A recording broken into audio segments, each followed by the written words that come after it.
coming for you and for me.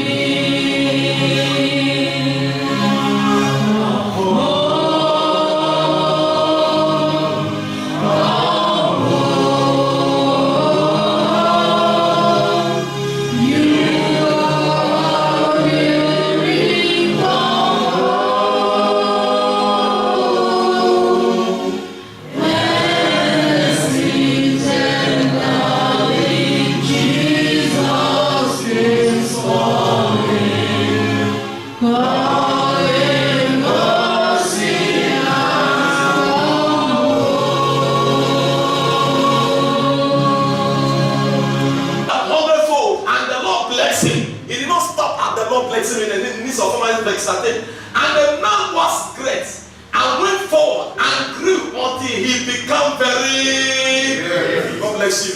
That is God. And somebody will ask me a question. What of at that time when famine was at the peak? What of if Isaac went to Egypt? Something else would have happened. Today maybe Jacob would have been killed. We will not be hearing of Israel today. But I asked this morning that you will not make a journey that will cause your Jacob to be killed. Amen. In the mighty name of Jesus Christ. Amen. Others will say, Job chapter 22 verse 29, others will say that it's casting down in the time of famine, in the time of difficulties, but you will say that it's being lifted up. I will never kill my children to make money.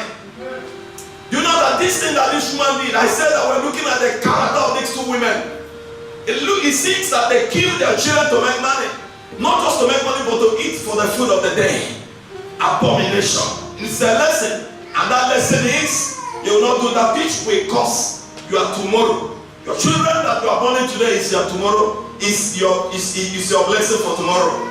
It's a future for a better tomorrow. And I'm trusting the Lord that it will never, nothing will lead you to terminate your tomorrow, to corrupt your tomorrow. In the mighty name of Jesus Christ. Amen. The second character is the man at the gates. The man at the gates, somebody read for me verse 1 and 2 of our scripture, and then verse 19 and 20 very quickly. Of 2 Kings chapter 7. The man at the gate, before you get there, I say the background of that scripture. The man at the gate saw the situation. The man at the gate saw the hardship, saw the famine in the land at this time. Oh, brother, sister. Physically speaking, you will not blame this man. But how do I blame this man? I blame this man because he never believed the word of God. Ask your neighbor this morning, do you believe the word of God?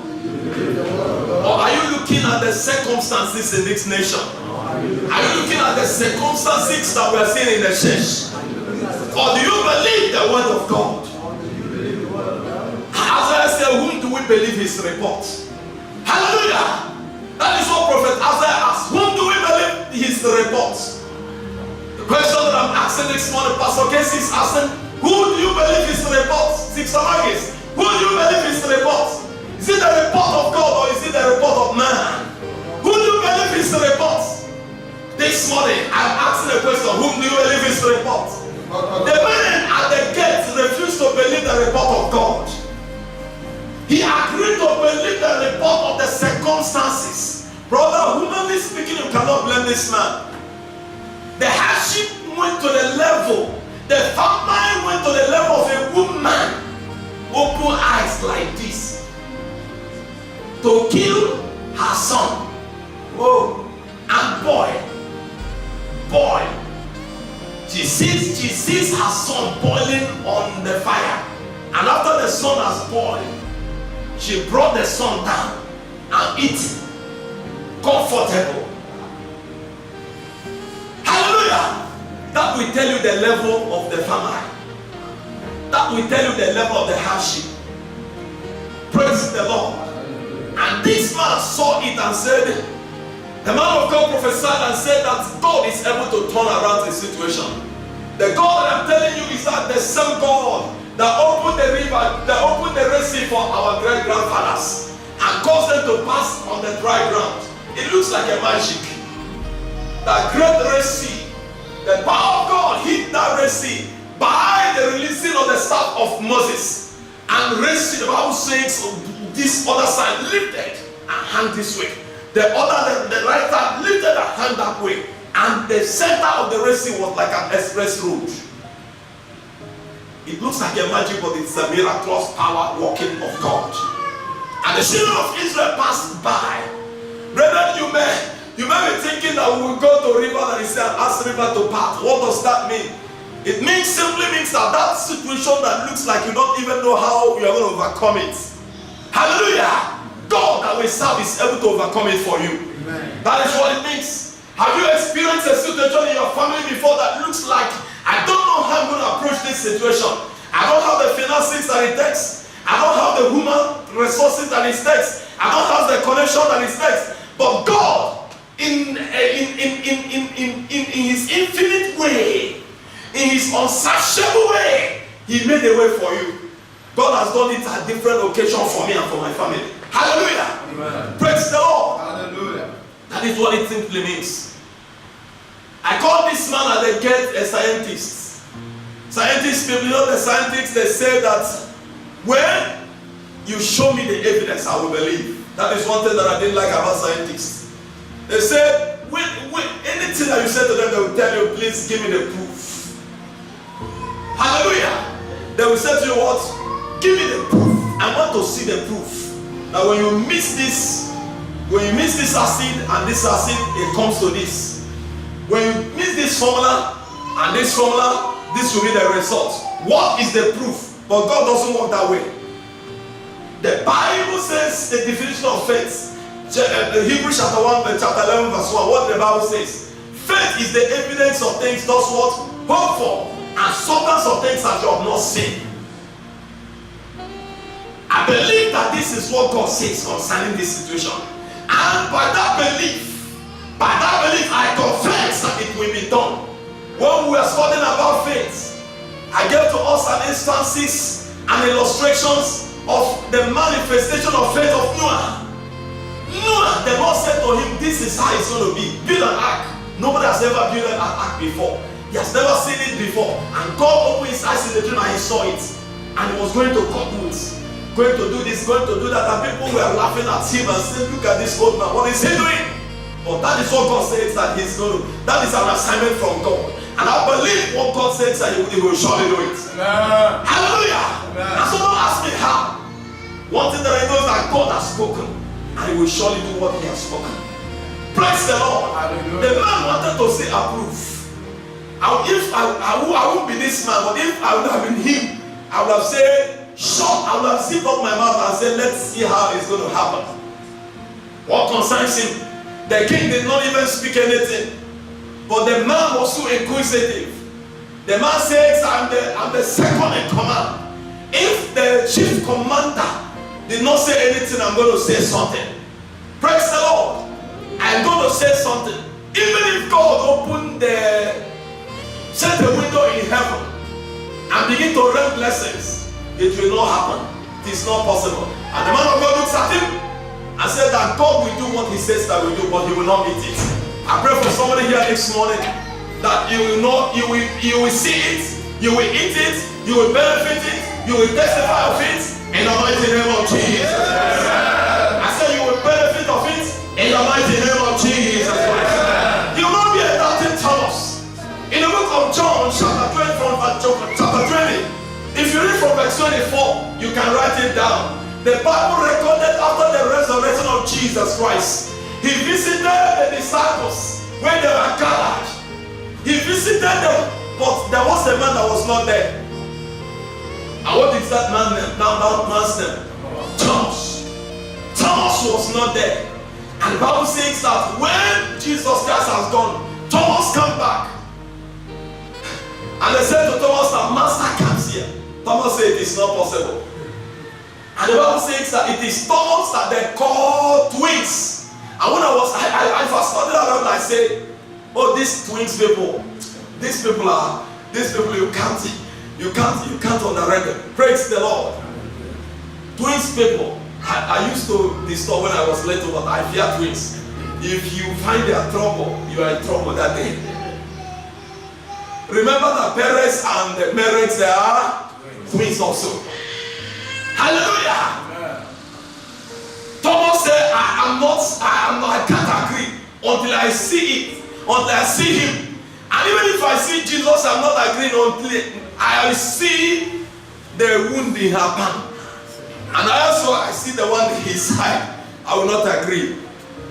Hallelujah. I pray for somebody that is Thomas here next morning, that the Lord will convince you that he is real, that his power is still in existence. In the mighty name of Jesus Christ. I pray that the Lord will convince you that his power is still in existence. In the mighty name of Jesus Christ. In the mighty name of Jesus Christ. And lastly, we look at the 4 lepers. 4 lepers. I love these lepers. And it makes me to know that this power of God that we are talking is great. Hallelujah. Amen. You know that lepers are the outcast people. During the olden days in Israel, the lepers, they don't live with normal people. Are you aware?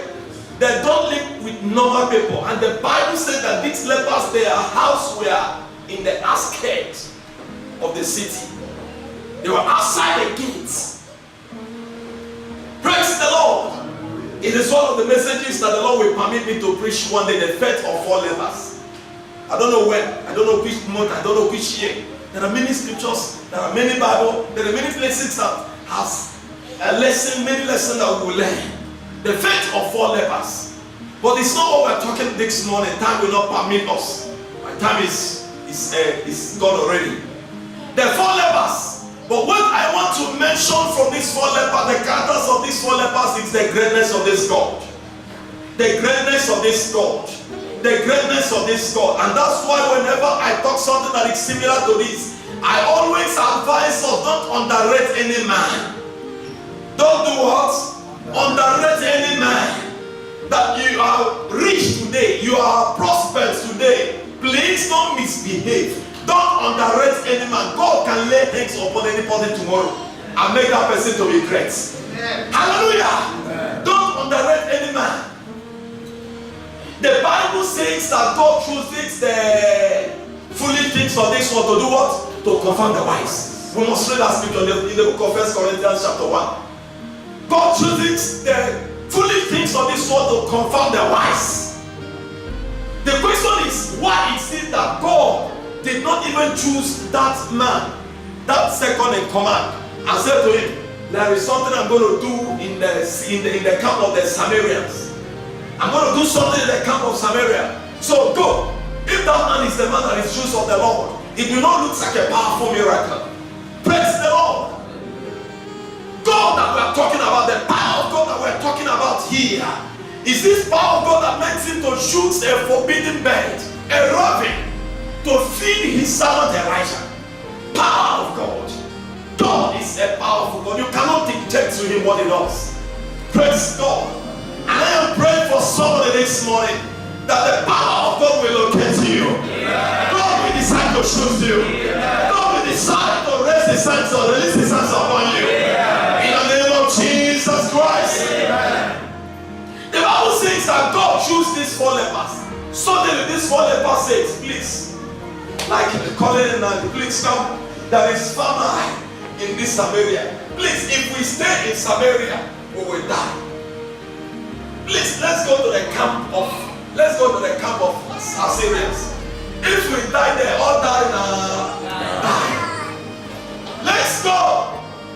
If we die, let's die. Thank God, my foot and that of Nan is complete. But do you know these lepers? Their feet are not complete. How do they walk? They walk this way. But the Bible says as they were going, what happened? The Lord magnified the sound of their foot. And I wonder, this God help me to trust you more than the level I've trusted you. God can undo because of somebody. Amen. And I pray for somebody that is under the sound of my voice here this morning. May the Lord undo because of you. Amen. Now they say, may the Lord undo because of you. Amen. In the name of Jesus Christ. God bless you. Bible says we got to walk like this. And God magnified the sounds of their foot. And the Assyrians had it like atomic bomb, much more than what the Pyongyang wants to do. That is scaring the whole world. That young boy is really up to something. That young boy is really up to something. Much more than that. Much more than that. And the Syrians, they had it. They had it. And they say that these Samaritans, the children of Israel, it looks like they have hired great chariots and great horses, great armies to come against us. And the Bible says they left him from their possession and they do what? They fled. And these 4 lepers, they were walking.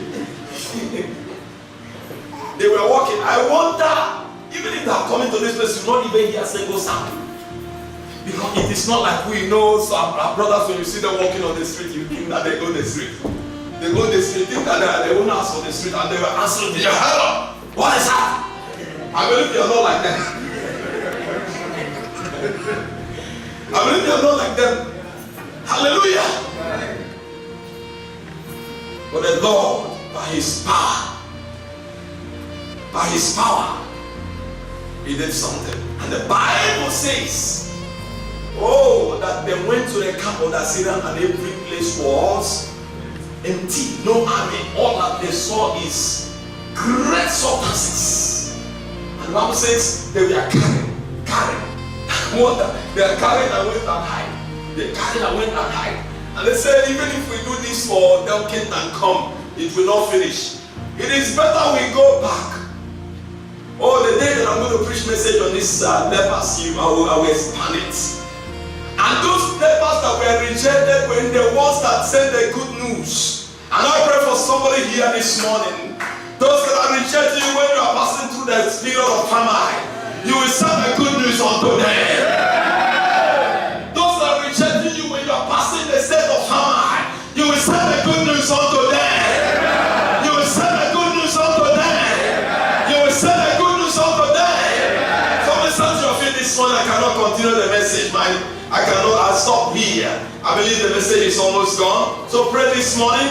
Pray that the Lord will help you to believe and to confess. And let his power become real in your life. Let his power become real in your family. Let his power become real in this church. Say to the Lord, I am not moved by what I see. I am not moved by what I hear. But I am moved.